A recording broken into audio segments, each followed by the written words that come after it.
नमस्कार, स्वागत है आप सभी का स्टडी कैपिटल में।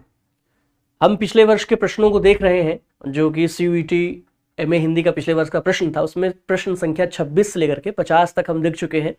आइए 50 के आगे के प्रश्नों को देखते हैं और देखते हैं, समझते हैं किस तरह के प्रश्न CUET पूछता है उसके पिछले प्रश्न पत्र के आधार पर। प्रश्न संख्या 50 हो चुका है। 51 से हम लोग देखते हैं, परिभाषिक शब्द अंग्रेजी के किस शब्द का पर्याय है? परिभाषिक शब्द अंग्रेजी के किस शब्द का पर्याय है? एक बात ध्यान दें कि प्रयोजन मूलक और ये सेक्शन भी जुड़ा हुआ है CUET के नए सिलेबस में, तो वहीं से ये प्रश्न बन रहा है। प्रयोजन मूलक हिंदी से हम लोग जो प्रयोजन मूलक देखेंगे तो वहां देखेंगे किस तरह से प्रश्न आता है। बहरहाल इस प्रश्न को देखें कि पारिभाषिक शब्द अंग्रेजी के किस शब्द का पर्याय है। तो एक ध्यान दें कि ये आपका ऑप्शन जो है वो टेक्निकल सही होगा ऑप्शन में। आगे बढ़ेंगे और हिंदी दिवस कब मनाया जाता है? तो ये सारे लोग जानते हैं, ये हिंदी का ही नहीं GS का भी प्रश्न है, तो GK का प्रश्न है। देखते हैं 14 सितंबर। और आगे बढ़ेंगे, एप्लीकेशन शब्द का हिंदी रूपांतरण क्या होगा? एप्लीकेशन, ठीक है, देखते हैं। एप्लीकेशन तो आप सब जानते हैं कि हिंदी में बोलते हैं आवेदन दे दो या आवेदन, इस तरह से। तो एप्लीकेशन के लिए हिंदी में आवेदन शब्द का इस्तेमाल किया जाता है। आगे बढ़ेंगे, निम्न में से कौन सा पत्र का प्रकार नहीं है? ठीक है, ये प्रश्न आपके सामने, निम्न में से कौन सा पत्र का प्रकार नहीं है? तो सरकारी पत्र, ठीक है, जिसमें सरकार तथा सरकार जो है अपने अधीनस्थ संस्थाओं को संदेश भेजती है, कोई आदेश लागू करने के लिए भेजती है, या फिर विज्ञापन के लिए सरकारी संस्थाएं प्रस्तुत करती हैं, वो सरकारी पत्र में आता है। ठीक, व्यापारिक पत्र, जिसमें आप सब देखते होंगे कि अखबार में भी एक पेज जो है वह व्यापारिक, उससे सेंसेक्स निफ्टी वगैरह के बारे में जिक्र होता है, सोना चांदी के मूल्यों के बारे में। ठीक है, इस तरह से पूरा पूरा पत्र ही निकलता है, मैगजीन ही निकलती है व्यापारिक पत्र के रूप में। सामाजिक पत्र, ठीक, समाज के जो समाज में जागरूकता फैलाने से संबंधित या फिर अन्य सामाजिक गतिविधियां इस पत्र में। तो एक सरकारी पत्र है जो समाचार पत्र है, जो वह जो समाचार पत्र है जब आप, वह पत्र का प्रकार नहीं है, क्योंकि वो समाचार पत्र जो है वो अखबार, आप यूं समझे उसमें न्यूज़ होती है, किसी के बीच में, किसी दो लोगों के बीच का पत्र नहीं होता है, वह जनता के बीच में एक जैसे न्यूज़ है। ठीक, तो जनता के बीच में जो कुछ गतिविधियां देशांतर में हो रही हैं वह जनता के बीच में पढ़ने के लिए प्रस्तुत है, तो वो पत्र का प्रकार नहीं है।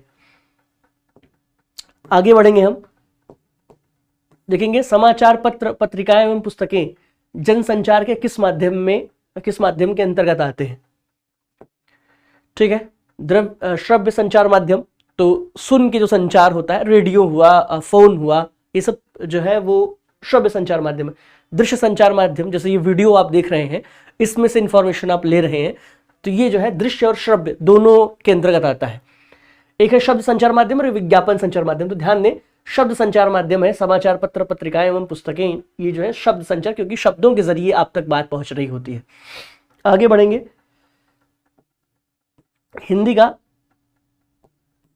हिंदी का पहला समाचार पत्र कौन सा है? हिंदी का पहला समाचार पत्र आपके ऑप्शन में है बंगदूत, प्रजाहितैषी, बनारस अखबार और उदंत मार्तंड। ठीक है, बंगदूत जो है वह पहला समाचार पत्र है।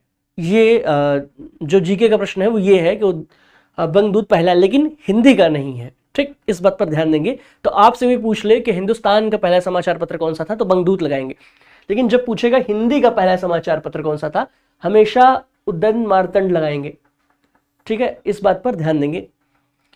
और इसमें एक अतिरिक्त जो फैक्ट है वो ये है कि इसमें हिंदी भाषा के लिए जो है मध्य देशीय भाषा के रूप में हिंदी का जिक्र नहीं हुआ था, हिंदी के लिए मध्य देशीय भाषा शब्द का प्रयोग किया गया था। आगे निकलते हैं,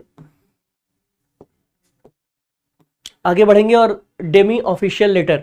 ठीक है, डेमी ऑफिशियल लेटर, अब इसको हिंदी में क्या कहते हैं? तो ध्यान देंगे कि डेमी जो शब्द है वो मूलतः लैटिन वर्ड है, ठीक है, और ये फ्रेंच में जो है आता है। फ्रेंच में ये एज अ मतलब डेमी के तौर पे ही इस्तेमाल होता है फ्रेंच में, ठीक, तो फ्रेंच से इंग्लिश में आया है, मूलतः लैटिन का है, फिर फ्रेंच से। ये अतिरिक्त फैक्ट है, कुछ अतिरिक्त जानकारी।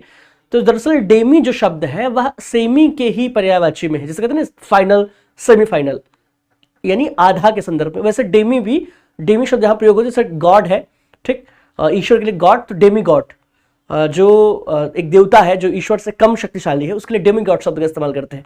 वैसे ही एक है ऑफिशियल लेटर, फिर ये क्या है डेमी ऑफिशियल, यानी अर्ध जो है सरकारी, ठीक, तो ये जो है ये सही है। आगे बढ़ेंगे।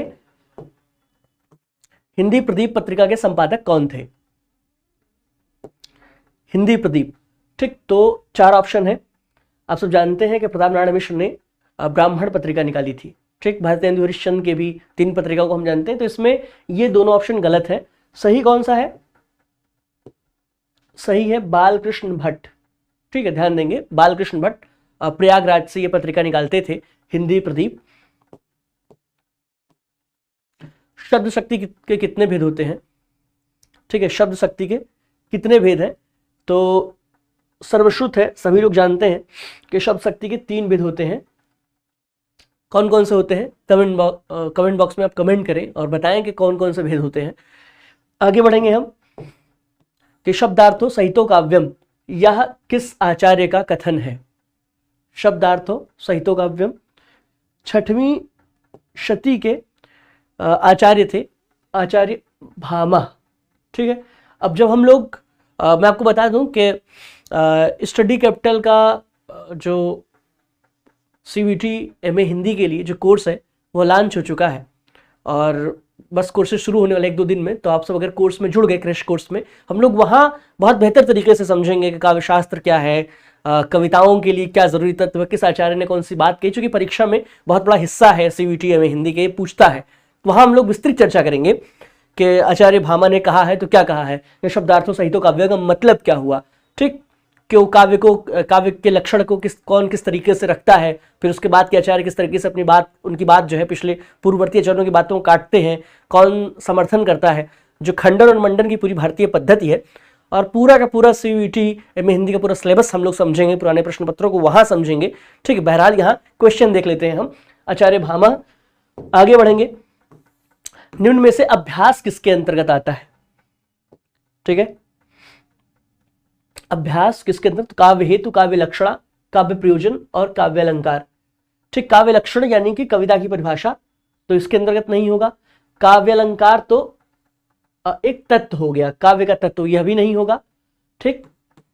काव्य लक्षण के बारे में मैंने क्या बताया कि कविता की परिभाषा के, जैसे होता है ना किसी चीज के कोई लक्षण, तो कविता के लक्षण, तो यह जो है यह भी नहीं है।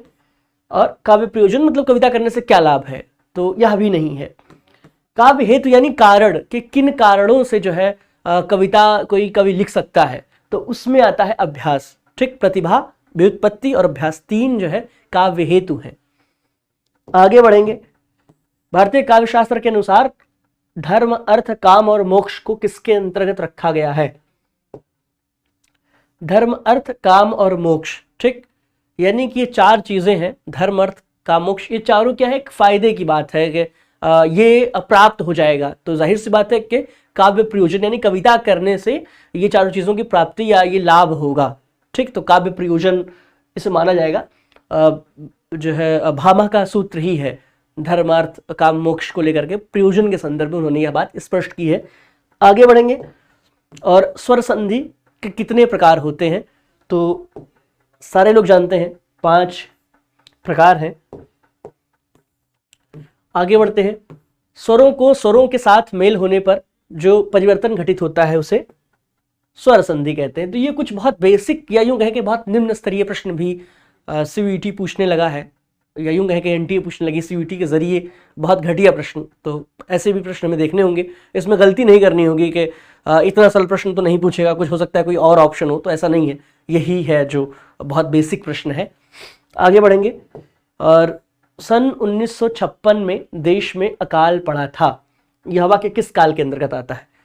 पड़ा था यानी कि पूर्ण हो चुका था, अतीत में तो है पर पूर्ण हो चुका था। अकाल पड़ा था, अकाल पड़ा नहीं, पड़ा था, यानी कि पूर्ण हो चुका है, पूर्णभूत। आगे बढ़ते हैं, देखते हैं कि रामचंद्र शुक्ल ने हिंदी साहित्य के इतिहास के आदिकाल को वीर गाथा काल की संज्ञा दी। प्रश्न इस तरह के आते हैं, लगभग 15 से 20 प्रश्न आपको देखने को मिलेंगे तर्क और अभिकथन वाले। प्रश्न बहुत महत्वपूर्ण है, इसलिए बहुत गौर से इसे पढ़ें और समझें। ठीक है, देखते हैं कि एक अभिकथन ए के रूप में लिखित है तो दूसरा कारण आर के रूप में, यानी कि एक अभिकथन, एक असर्शन दिया हुआ है और एक कारण यानी रीजन दिया हुआ है, और ये इसको सेटिस्फाई करता है कि नहीं, जो रीजन है वह जो असर्शन है उसको सेटिस्फाई कर रहा है कि नहीं, यही हमें समझना होगा। कि रामचंद्र शुक्ल ने हिंदी साहित्य के इतिहास के आदिकाल को वीरगाथा काल की संज्ञा दी, तो ये हम लोग जानते हैं, ठीक, सारे लोग जानते हैं कि हाँ संज्ञा दी थी। ठीक, अच्छा, अब कारण दे रहा है कि रामचंद्र शुक्ल के अवचेतन में वीरता के प्रति एक आकर्षण था। भक्ति काल, रीतिकाल और आधुनिक काल में इसके लिए अवसर न था, इसलिए यह नाम आदिकाल को ही दिया जा सकता था। ठीक है, अब ये प्रश्न जो है प्रथम दृष्टया लगता है कि ये बात गलत है और होनी भी चाहिए गलत, पर एनटीए कहता है कुछ प्रश्न जो है बड़े विवादित देता है, और उसने क्या उत्तर दिया था कि ये एनटीए ने जो उत्तर दिया कि ये दोनों सही है। ठीक है, लेकिन ये जो बात है वो मैटर ऑफ डिबेट है, वो आप सही नहीं कह सकते इसे, तो ये जो है एक विवादित प्रश्न है। हालांकि एनटीए ने जवाब में दिया था पर ये बात गलत है। ठीक, तो ये इस हिसाब से हम लोगों का जो एक समझदारी भरा जो जवाब है वो ये होना चाहिए कि ए सही है लेकिन आर सही नहीं है। ठीक, ये होना चाहिए, पर एनटीए इसको मान ली, क्योंकि उसने कहीं, चूंकि एनडीए के पेपर जो बनाने वाले लोग हैं वो बहुत ध्यान नहीं देते, लगता है, मतलब कई प्रश्न तो ऐसे आते हैं कि लगता है कोई ऊपर से उठा के पढ़ लिया है, जरा सा चिंतन नहीं है प्रश्न के पीछे। ठीक, तो एक दिक्कत यह भी है, फिर भी हमें समझौता करना होगा और हमें समझना होगा कि एनटीए क्या जवाब देती है इसके बारे में। आगे बढ़ेंगे, मध्यकालीन अवरोध जड़ता और रूढ़िवादिता की प्रवृत्तियों की वाहक होती है। ठीक है, असर्शन क्या है कि मध्यकालीनता, ठीक, अवरोध जड़ता और रूढ़िवादिता की प्रवृत्तियों की वाहक होती है। ठीक बात है, क्योंकि आधुनिक काल में हम जाकर के ये बात समझते हैं कि सब कुछ, सारी चीजें जो है वो तर्क के आधार पे होनी चाहिए, वैज्ञानिक सत्य के आधार पे होनी चाहिए, थोड़ी इहलौकिकता होनी चाहिए, ये सब आधुनिकतावाद के तर्क हैं। मध्यकालीनता के जो बारे में बात की गई ठीक बात है। आधुनिकता ने मध्यकालीनता को विस्थापित कर स्वतंत्रता, समानता, न्याय, बंधुत्व और जनतंत्र की चेतना का प्रसार किया, यह भी ठीक बात है। ठीक है, मतलब आधुनिकता जब आई उसके साथ आधुनिकता ने क्या किया, मध्यकालीनता को विस्थापित कर दिया, यानी कि जो पुरानी चीजें थी, जो रूढ़ता थी, उसको जो है विस्थापित कर दिया। दोनों बातें ठीक है। ठीक, पर एक बात ध्यान दें कि ये इसका कारण नहीं है, दोनों बातें अपनी जगह ठीक है, पर मध्यकालीनता अवरोध जड़ता रूढ़िवादिता की प्रवृत्तियों की वाहक होती, यह बात भी अपनी जगह सही है, यह बात भी अपनी जगह सही है, पर यह इसका कारण नहीं है। क्योंकि जब कारण और जब असर्शन और रीजन को हमें समझना हो तो जो रीजन है, जो कारण है, उसके आगे क्योंकि लगा दिया करिए। ठीक, क्योंकि लगा के आप जो असर्शन है, जो कथन है, उसको पढ़ लें और देखें कि ठीक वाक्य बनता है कि नहीं। देखें, आधुनिकता ने मध्यकालीनता को विस्थापित कर स्वतंत्रता, समानता, न्याय, बंधुत्व और जनतंत्र की चेतना का प्रसार किया, क्योंकि मध्यकालीनता अवरोध जड़ता और रूढ़िवादिता की प्रवृत्तियों की वाहक होती। तो ये इसका कारण नहीं है। ठीक ठीक ठीक, आगे बढ़ेंगे। खड़ी बोली के विकास में फोर्ट विलियम कॉलेज का अमूल्य योगदान है। ठीक है, स्पष्ट बात भी है, आप सब जानते हैं कि लल्लू लाल और जो है दो लोग थे उसमें, सरल मिश्र और लल्लू लाल, वो दोनों लोग फोर्ट विलियम कॉलेज से ही जुड़े हुए थे। ठीक है, तो ये बात ठीक है खड़ी बोली की। और औपनिवेशिक शासक खड़ी बोली का प्रसार कर देश भाषाओं को हाशिए पर धकेलना चाहते थे। ये बात ठीक नहीं है कि वो जो है खड़ी बोली का प्रसार कर, वो खड़ी बोली का प्रसार जो है इसलिए कर रहे थे ताकि जो ब्रितानी हुकूमत से जो लोग आ रहे थे भारत में शासन करने के लिए, शासन व्यवस्था को सुदृढ़ करने के लिए, उन्हें जो है खड़ी बोली का ज्ञान रहे और शासन करने में आसानी हो। ठीक, उनका ये कोई इंटेंशन नहीं था कि लोक भाषा नष्ट हो जाए, तो यह बात जो है वो गलत है। ठीक, तो ए सही है लेकिन आर सही नहीं है। आगे बढ़ेंगे। भारतेंदु हरिश्चंद्र के नाटकों को साहित्यिक रूप दिया। भारतेंदु हरिश्चंद्र ने नाटकों को साहित्यिक रूप दिया। ठीक, बात सही है, साहित्यिक रूप दिया था। और भारतेंदु पारसी नाटकों की सस्ती रुचि से असहमत थे, इसलिए वे गंभीर नाटकों के पक्षधर थे। ठीक है, जिस समय हिंदी नाटक लिखने की शुरुआत हो रही थी उस समय आप ध्यान दें कि पारसी नाटक धूम मचा रहे थे भारतीय मंचों पर। उसमें क्या था कि वही लैला मजनू की कहानी, वही प्रेम विलास जैसी कहानियां जो है वह मंच पर आती थी। उसमें सामाजिक जागरूकता या सामाजिक पक्षधरता, सामाजिक जो तत्व होते हैं उनका लोप हुआ करता था उन नाटकों से। तो भारतेंदु हरिश्चंद्र को यह कमी महसूस हुई। आप देखते हैं भारत दुर्दशा, अंधेर नगरी उसी अनुक्रम के नाटक हैं जिसमें उन्होंने सामाजिक जागरूकता और जो साहित्यिक मिजाज के नाटक होने चाहिए उसको प्रश्रय दिया उन्होंने अपने नाटकों में। इसलिए जो है यह बात सही है। आगे बढ़ेंगे। भारतेंदु युग नवजागरण की चेतना का युग है। ठीक है, भारतेंदु युग नवजागरण की चेतना का युग है, यह बात सही है। और भारतेंदु युग में सामाजिक आंदोलन के प्रभाव से जनता में नव चेतना का उदय हुआ तथा विधवा विवाह, सती प्रथा, नारी शिक्षा, अंधविश्वास और अस्पृश्यता निवारण की ओर जनता का ध्यान आकर्षित करने वाली रचनाएं लिखी गईं। ठीक बात है, यह भी सही बात है कि जो आधुनिकता के जितने भी तत्व हैं, जैसे अस्पृश्यता को मिटाना, ये सब आधुनिकता काल में, जहां तर्क कि भाई छुआछूत क्यों है, इसका क्या कारण है, बहुत इलॉजिकल बात है कि छुआछूत है समाज में। ठीक, बहुत इलॉजिकल है, उसमें कोई कारण नहीं है, एक रूढ़ी है जो चली आ रही समाज में। ठीक, तो ये जो है आधुनिकता के साथ आने के साथ इन सारी जो सामाजिक बुराइयां हैं उनको समाज से मिटाए जाने का प्रयास किया गया। ठीक, तो इसलिए ये दोनों बातें ठीक है और ये ए जो है ऑप्शन वो सही है। आगे बढ़ेंगे। सांप्रदायिक समस्या प्रेमचंद की चिंता का मुख्य विषय थी। ठीक है, एक ये बात है। और दूसरा क्या, स्वतंत्रता आंदोलन की चेतना से गहराई से जुड़े होने के कारण प्रेमचंद सांप्रदायिकता को राष्ट्रीय एकता में बाधक मानते थे। तो दोनों बात ठीक है। वो जो है दोनों, आप सब जानते हैं कि उर्दू और हिंदी के दोनों के सिद्धहस्त लेखक थे प्रेमचंद, और वो समझते थे कि किस तरह से दोनों भाषाओं में, दोनों कौमों में जो है वो अंतर पैदा हो रहा है, जो कि एक राष्ट्रीय स्तर पर बहुत बड़ी बाधा बनेगी भविष्य में भारत के समाज को लेकर के। ठीक है, तो प्रेमचंद इस मामले में बहुत स्पष्ट थे। वो नहीं चाहते थे कि सामाजिक या यूं कहें कि धार्मिक जो कट्टरवादी ताकतें हैं उन्हें बढ़ने का मौका मिले। ठीक, वो बहुत क्लियर थे इस मामले में। दोनों बातें उनकी ठीक है, अभिकथन भी कारण भी, इसलिए ये सही है। आगे बढ़ेंगे कि प्रगतिवाद एक वैचारिक आंदोलन था।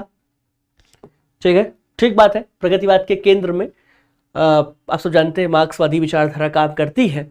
1936 से 1943 तक के बीच के काल को प्रगतिवाद के नाम से जाना जाता है हिंदी साहित्य के इतिहास में। ठीक है, तो ये बात बहुत ठीक है। उपनिवेशवाद और सामंतवाद का विरोध, स्वतंत्रता, समानता और न्याय के आदर्श, मुक्ति चेतना को लोकव्यापी बनाने में प्रगतिवादी आंदोलन की महती भूमिका है। ठीक है, ये बात भी सही है, दोनों बातें सही है। प्रगतिवादी वैचारिक आंदोलन है और बाकायदा कारण भी दिया गया है। क्यों? क्योंकि ये एक सिर्फ भावना से ग्रस्त होकर के ये पूरा जो हिंदी साहित्य का एक काल है वह नहीं चला, कोई भावुकता के साथ नहीं चला। उसके पूरा प्रॉपर एक कारण चलता है कि सामंतवाद का विरोध है, उसमें स्वतंत्रता, समानता और न्याय के लिए जो मांग है। ठीक, तो इसलिए ये वैचारिक आंदोलन है, इसलिए ये दोनों ऑप्शन सही हैं। आगे बढ़ेंगे। साहित्य इतिहास ग्रंथों को उनके प्रथम प्रकाशन वर्ष के अनुसार पहले से बाद के बढ़ते हुए क्रम में लगाइए। ठीक है, इस तरह के प्रश्न भी रहेंगे। इसके लिए आपको थोड़ा रटना पड़ेगा, समझना से ज्यादा रटना पड़ेगा। कौन, इसमें समझने वाली बात कोई है नहीं, आपको ये याद रखना होगा कौन सी कृति किस सन में आई है, तभी आप इस तरह के प्रश्नों को हल कर पाएंगे। हिंदी साहित्य की भूमिका यह आती है 1940 में। ठीक है, किसकी है? हज़रत प्रसाद द्विवेदी की। The modern vernacular literature of Hindustan 1888 में। ठीक है, शिव सिंह सरोज, यह कृति आती है 1883 में।